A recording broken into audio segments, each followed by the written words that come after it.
los antibióticos misceláneos que son de interés en este grupo también. ¿Ya? Entonces, en la agenda que les he propuesto, ya hemos visto eh, los agentes que actúan sobre el segmento 30S del ribosoma. En el 50S hemos terminado con todos los que inhiben la translocación.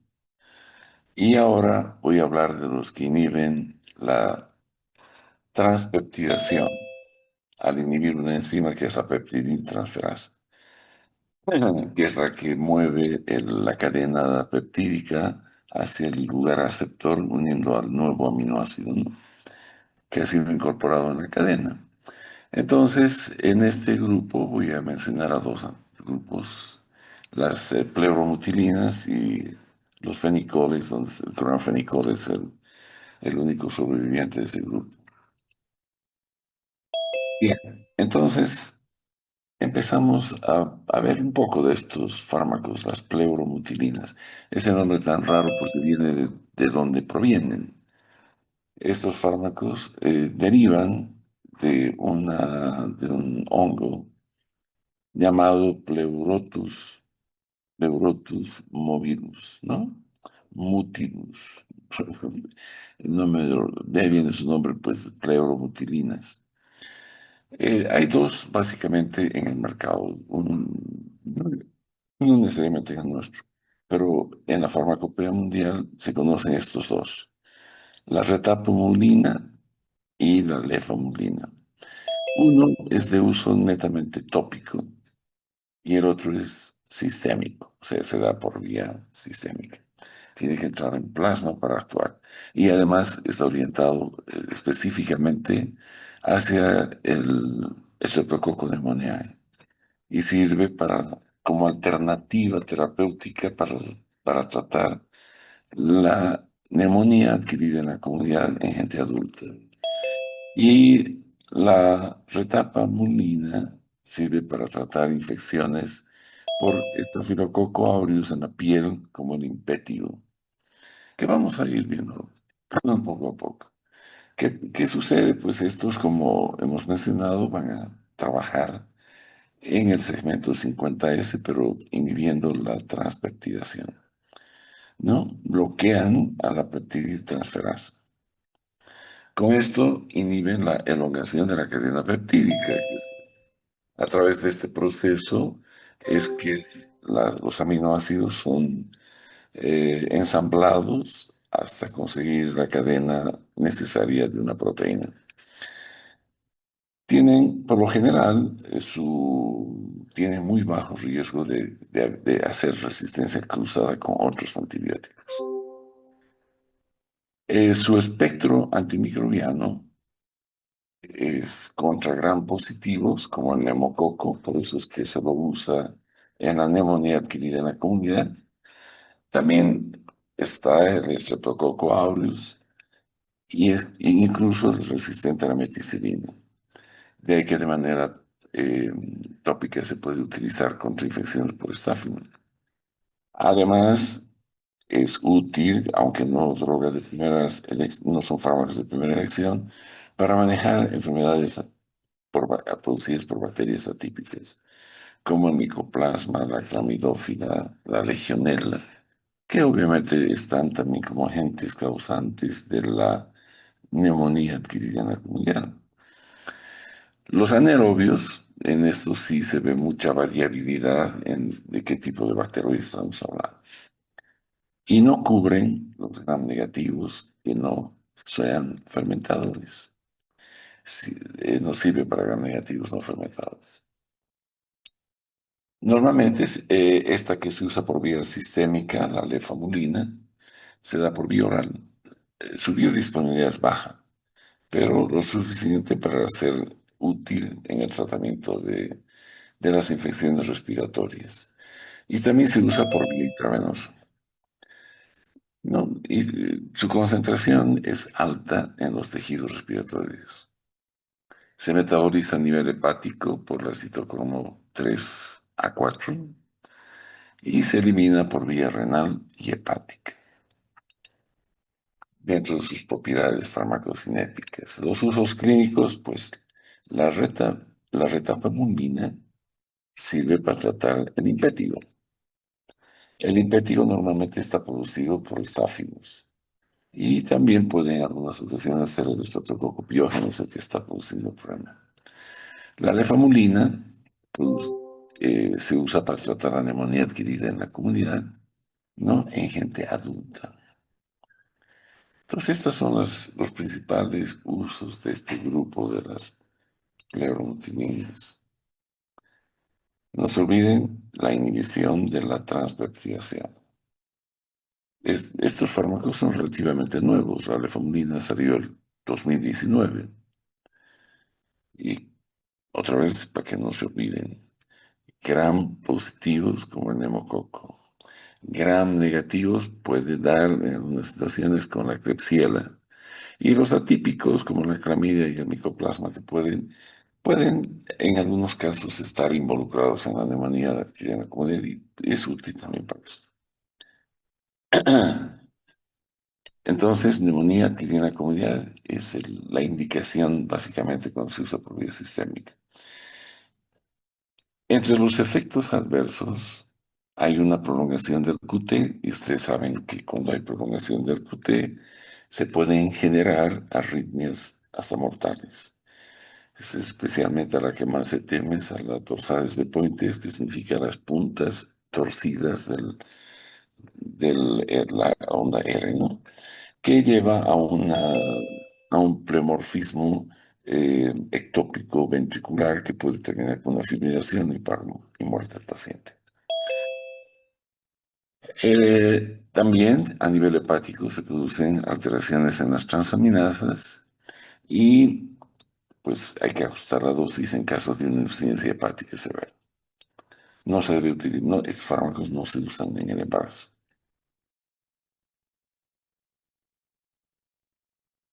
La, la retapamulina que se usa por vía tópica, cuando se usa para tratar el impétigo, que es su indicación más importante, puede ocasionar un enrojecimiento periférico a toda la lesión o un escozor, ¿no? Una picazón leve.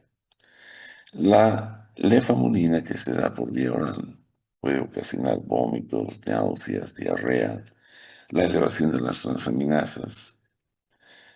Hay que tener cuidado con el embarazo y las interacciones con la citocromo P3A4 que puede ocasionar eh, prolongación de la vida media de algunos fármacos que van por la misma vía.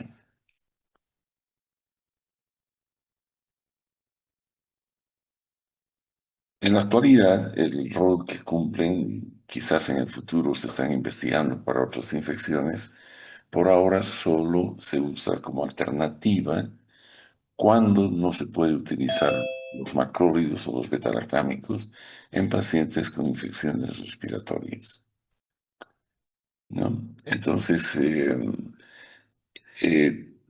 cuando vean guías terapéuticas y cuando hagan en la práctica el manejo de pacientes con neumonía adquirida en la comunidad, van a ver que los macrólidos, los betalactámicos y las fluoroquinolonas son las que manejan toda la situación.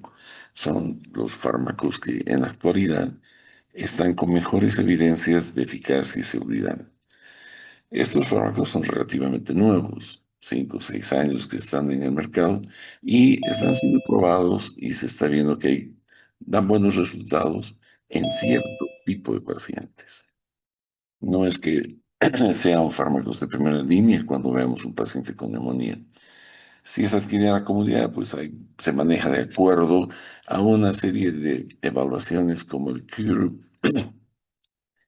65, que es una escala que mide la posibilidad de que el paciente esté en un shock séptico para ver si se lo maneja ambulatoria o intrahospitalarmente. Cuando el tema es ambulatorio, los fármacos actualmente de elección son los macrólidos, pero algunas veces en los pacientes ambulatorios, cuando sospechamos neumococo resistente, usamos las fluoroquinolonas. Y si el paciente puede tener o sospechamos que hay riesgo de que las fluoroquinolonas sean ocasionadoras de problemas de riesgo, de efectos adversos en el paciente, entonces las pleromutilinas son una buena elección. Esta retabumulina se la usa para infecciones por gram negativo, gram positivos, ¿verdad? Y normalmente solo por vía tópica, en infecciones bacterianas de la piel, el impétigo. Sirve para tratar algunas infecciones gram negativas en piel, pero no es su indicación más importante. Un fármaco que vale la pena mencionar aquí antes de pasar a otro grupo es la fidaxomicina. Este es un antibiótico del grupo de los macrocíclicos que tiene como mecanismo de acción la inhibición de la polimerasa del RNA. Es bactericida.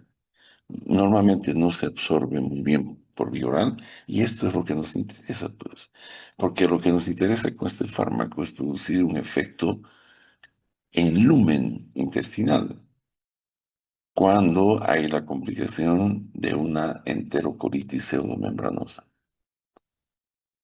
¿no? Y la presencia de enterococo resistente a la vancomicina. La enterocolitis pseudomembranosa antes se denominaba que era producida por Clostridium difficile. En la actualidad, a los Clostridium se los denomina Clostridioides.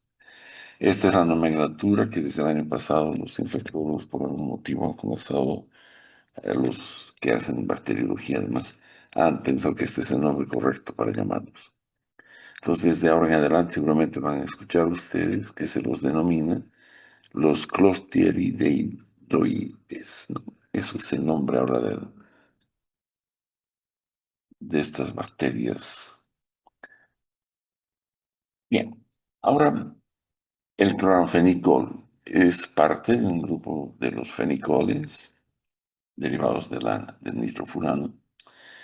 Este antibiótico tiene una historia larga en la medicina. Fue aislado del Streptomyces venezolae, otro hongo. Y también después de esto, no solo se saca de los hongos, también se lo ha sintetizado químicamente, ¿no? Ya producto de laboratorio.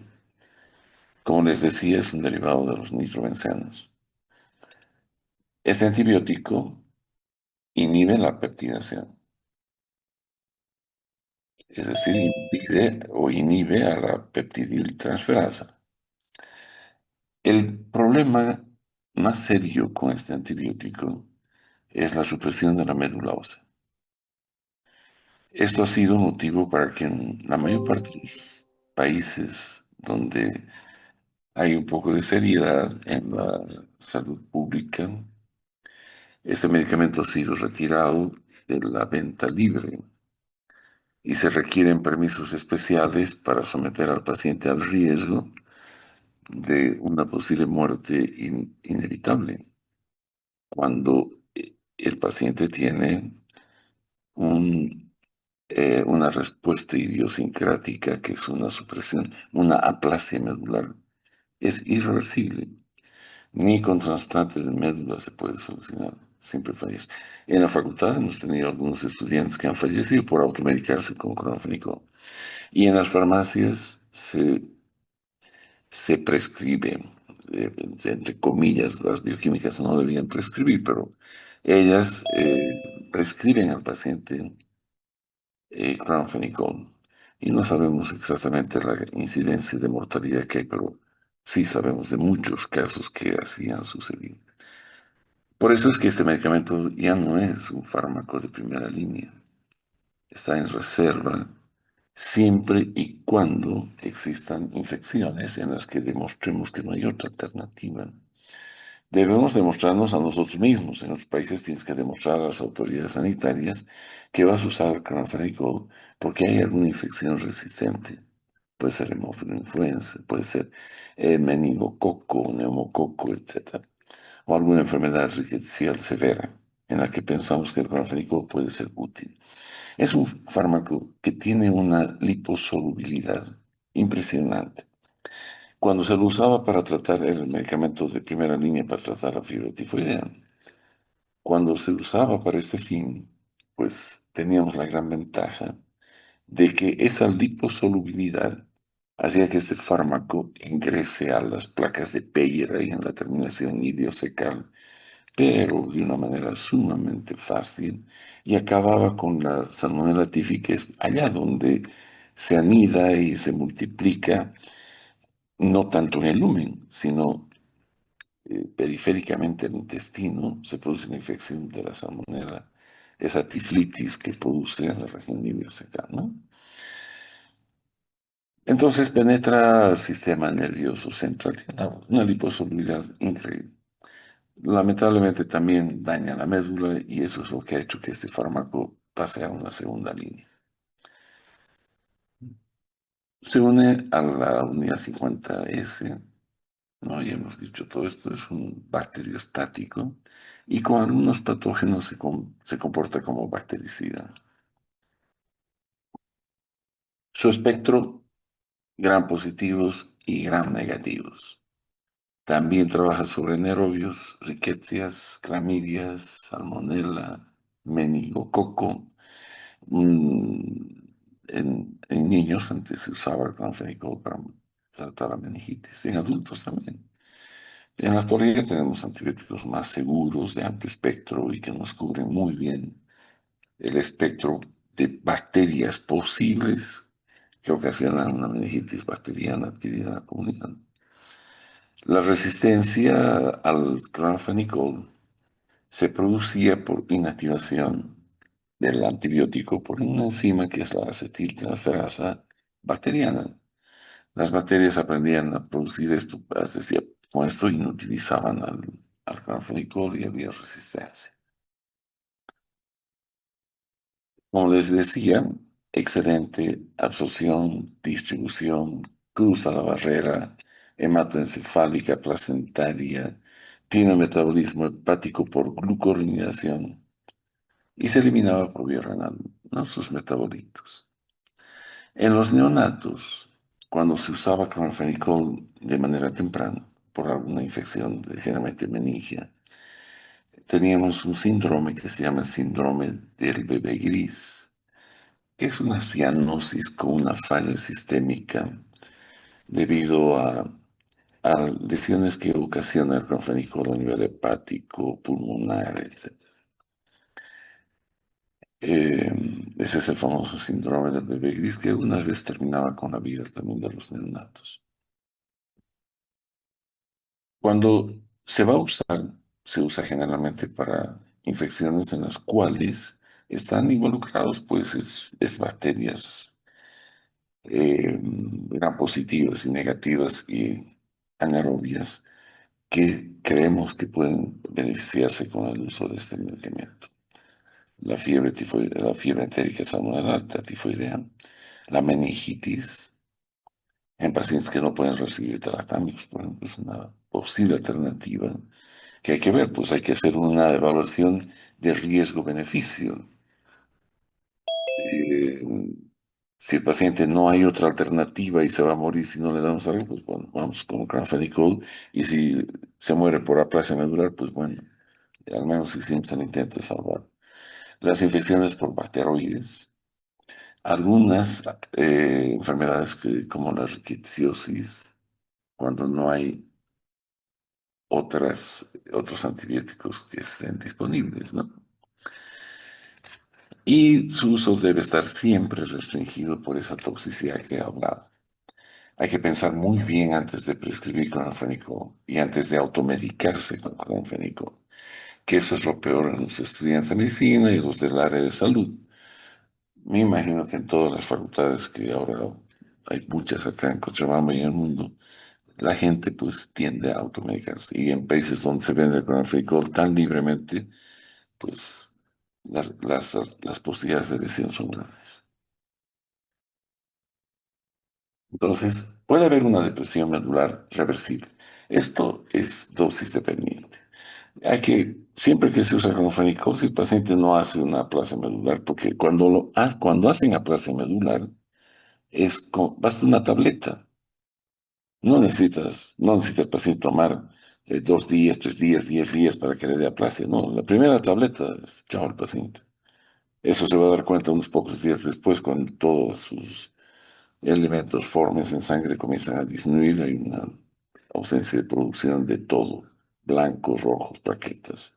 Y al final el paciente fallece. Eso es la anemia aplásica. Pero hay una depresión medular reversible. Se hace un seguimiento eh, con hematometría. Hay que ver el hemograma permanentemente y ver que no esté sucediendo algo que ponga en riesgo. Si hay anemia hepática, pues se van todos los elementos formes y es irreversible. No salen con nada de esos pacientes. El síndrome del bebé gris, pues es un colapso cardiovascular. Ciano, todo un problema. Náuseas y vómitos pueden haber cuando se toman también por vía oral.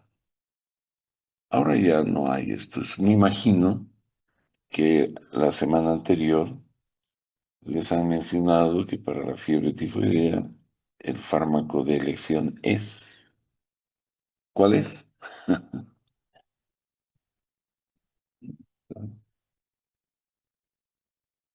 Es una cefalosporina de tercera generación que se da por vía oral, la cefixima. Cuando sospechamos fiebre tifoidea, ya no es clorfenicol, ya no nidos beta-lactámicos simples, penicilinas, ni de amplio espectro como la AMP y la MOXI no sirven. Cefixima, por vía oral, eh, 400 miligramos durante 7 días. Está contraindicado y hay que tomar precauciones en neonatos y en embarazos. Aquí corremos el riesgo de producir ese síndrome del bebé gris. No usar en infecciones leves. No vale la pena poner en riesgo al paciente cuando es una infección leve. Hay otras alternativas terapéuticas que son más seguras. Y hacer control hematológico en los tratamientos prolongados. Porque puede haber esa depresión medular, pero es reversible cuando suspendes el medicamento. El problema es la aplasia de médula. En la actualidad, el uso racional del clonfenicol se limita a casos reservados, graves y donde no hay otra alternativa. Es útil en países con recursos limitados. Esto es lo que dicen algunos textos de terapéutica. En esos estamos nosotros, pero no debería haber un uso indiscriminado. Es posible que sea útil para nosotros porque no hay grandes recursos terapéuticos tampoco. Y parece que, de acuerdo a cómo vamos, van a disminuir más aún. Y es una cosa es que sean útiles, pero el uso indiscriminado y la automedicación debería ser controlada para el clonfenicol. Hay una buena penetración al sistema nervioso central, ¿no? Cuando tenemos pacientes que no pueden recibir beta-lactámicos, se puede usar como alternativa a la meningitis. Bien, y voy a mencionar uno o dos antibióticos más que quiero mencionar como misceláneos, que son parte también de la práctica cotidiana hasta en nuestro medio. Uno de ellos es la mupirocina. Este es un antibiótico que hay en la actualidad en nuestro medio. Este inhibe la sintetasa del RNA transportador, ¿no? Y se usa solo para infecciones tópicas.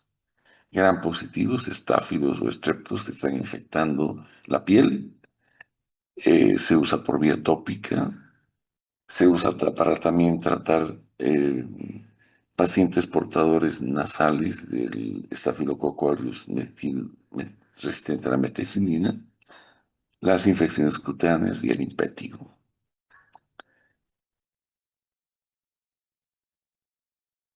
Es un antibiótico interesante y es muy efectivo para el tratamiento de las enfermedades de la piel. El ácido fucídico es un inhibidor de la elongación peptídica, inhibe la síntesis de proteínas. También se usa por vía tópica y se usa sobre todo en infecciones de piel causadas por estafilococo resistente a la meticilina. Es otra alternativa.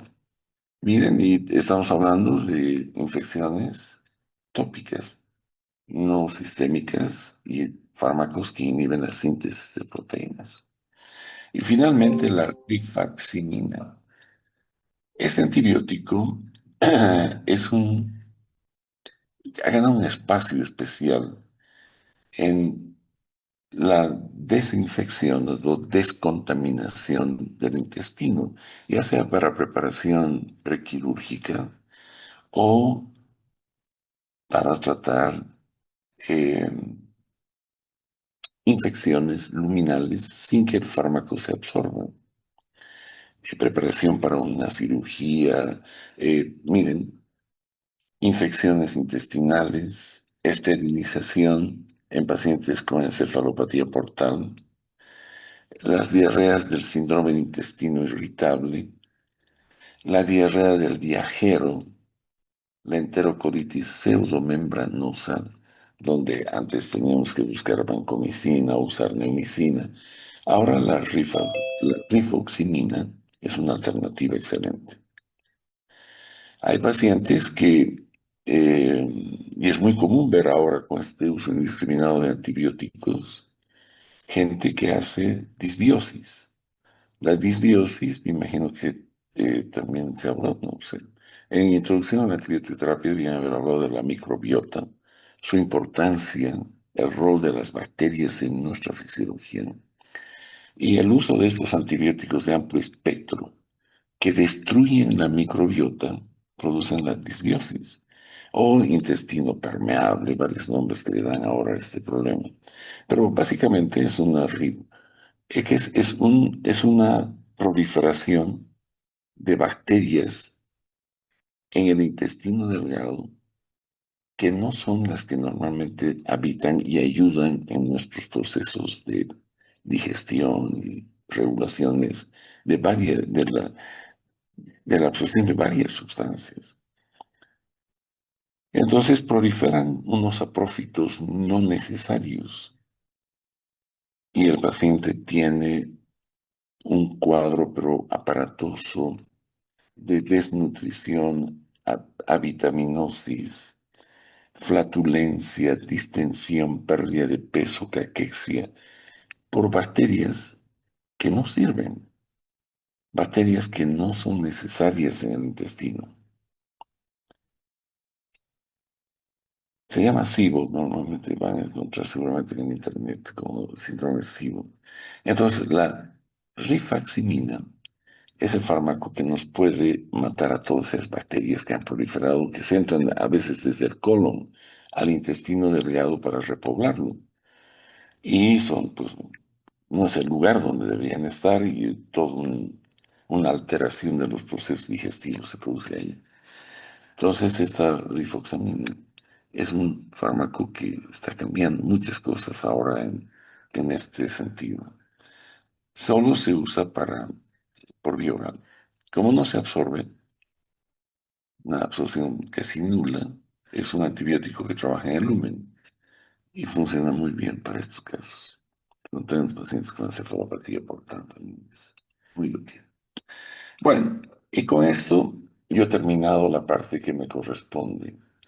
Nos vamos a volver a ver de aquí a 3 semanas, me imagino, cuando vayamos a hablar de los tratamientos o la farmacología de los fármacos antivirales. Que tengan un buen fin de semana y los veo.